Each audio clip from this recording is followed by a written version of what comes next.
تا حالا شده بخوای یه پروژه هنری انجام بدی ولی ندونی کدوم رزین برات مناسبه؟ راز موفقیت توی هر پروژه رزینی انتخاب نوع درستشه. سلام دوستای خوبم. توی این ویدیو قراره نه فقط دنیای جذاب رزین رو کشف کنیم بلکه یاد بگیریم چطور رزین مناسب برای هر ایده یا طرح رو پیدا کنیم. ببینیم هر نوع رزین چه ویژگی هایی داره و چطور میشه با انتخاب درست بهترین نتیجه رو گرفت. آماده ای؟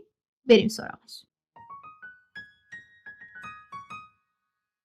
انواع رایج رزین‌های هنری چی هستن؟ رزین اپوکسی. رزین اپوکسی یکی از محبوب‌ترین و پرکاربردترین انواع رزین توی هنره. این رزین شفافیت بالایی داره و توی ساخت انواع کارهای تزئینی کاربرد داره که توی ویدیوهای قبل مفصل راجبش گفتم. رزین پلی استر. رزین پلی استر سریعتر از رزین اپوکسی خوش میشه و برای کارهایی مثل ساخت اشیاء حجمی و تندیس‌ها استفاده میشه.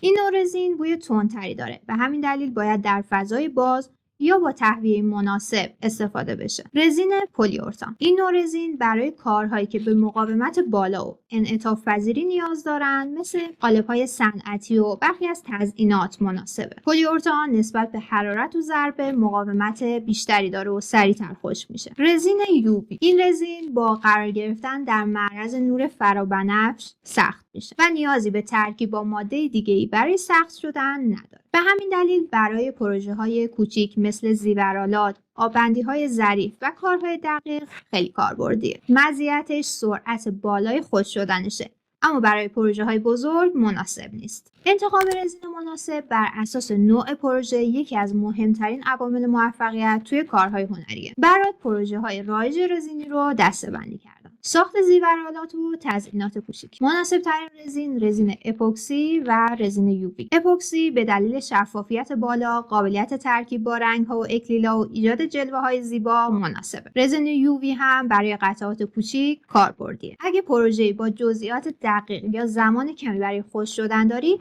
رزین یووی بهترین گزینه است. ساخت میزهای رزینی یا سطوح بزرگ. مناسب ترین رزین اپوکسی. اپوکسی برای ساخت میزها و سطوح بزرگ ایدئاله چون زمان خشک شدن مناسبی داره و بهت فرصت میده تا طرح مورد نظرت رو ایجاد کنی. ساخت اشیاء حجمی و تندیس‌ها. مناسب ترین رزین پلی استر یا پلی اورتان. پلی استر برای اشیاء حجمی و کارهای اقتصادی مناسب، اما بوی تند اون نیاز به تهویه مناسب داره. اگه دوام و انعطاف پذیری بیشتری نیاز باشه، رزین پلی اورتان گزینه بهتریه و مقاومت بالایی در برابر ضربه و حرارت داره. تابلوهای هنری. مناسب ترین رزین اپوکسی. رزین اپوکسی بهترین انتخاب برای تابلوهای هنری و ایجاد افکت‌های جذاب شبیه شیشه یا آبه. پس رزینی که توی ساخت انواع وسایل دکوراتیو که میتونی به راحتی ازش استفاده کنی رزین اپوکسیه. میخوام بر اساس 2 تا ویژگی برات تقسیم بندیش کنم. اول، غلظت. رزین اپوکسی با غلظت پایین یا رقیق به راحتی پخش میشه و به عمق سطوح نفوذ میکنه. زمان بیشتری برای خشک شدن داره، معمولاً 24 ساعت یا بیشتر، و کاربردش توی پروژه‌های عمقی یا ضخیم مثل ساخت میز، پر کردن شکاف‌ها و درزها توی سطوح چوبی یا قالب‌ها و اجرای تکنیک‌های شفاف و بدون حباب. رزین اپوکسی با غلظت متوسط یا نیمه رقیق یا نیمه غلیظ. زمان خشک شدن متوسط، معمولاً 12 ساعت. قابلیت کنترل و مانور بیشتری نسبت به غلظت پایین داره. کاربردش در پروژه‌های با عمق کم تا متوسط مثل روکش میزها یا قطعات دکوراتیو. رزین اپوکسی با غلظت بالا یا غلیظ. غلیظ‌تر و کندتر جریان پیدا میکنه، سریعتر خشک میشه، معمولاً 6 ساعت. مناسب برای پروژه‌هایی که نیاز به کنترل بالا و عدم حرکت رزین دارن. به دلیل غلظت بالا، حبابگیریش کمی دشوارتره و نیاز به دقت بیشتری داره. و تقسیم بندی دوم که در کارهای حجمی مهمه بر اساس میزان قطریه که رزین‌های اپوکسی قابل استفاده هستند و این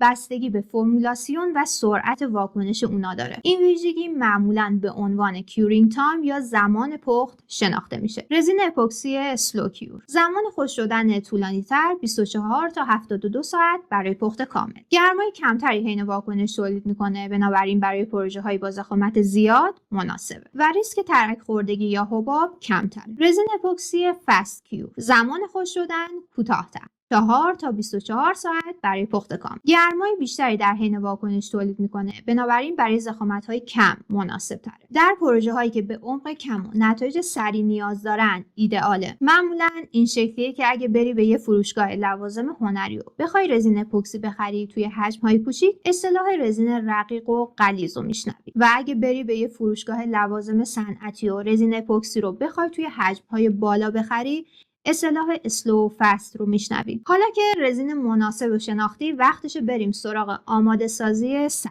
چون موفقیت یه پروژه رزینی از اینجا شروع میشه. توی ویدیو بعدی رازهای آماده کردن چوب و قالب رو برات میگم. چطور از نشت رزین جلوگیری کنی، سطح چوب رو به آینه تبدیل کنی و کاری کنی که رزین مثل شیشه برق بزنه. اگه میخوای از اولین مرحله تا پایان کار یه نتیجه حرفه‌ای داشته باشی، ویدیو بعدو از دست نده.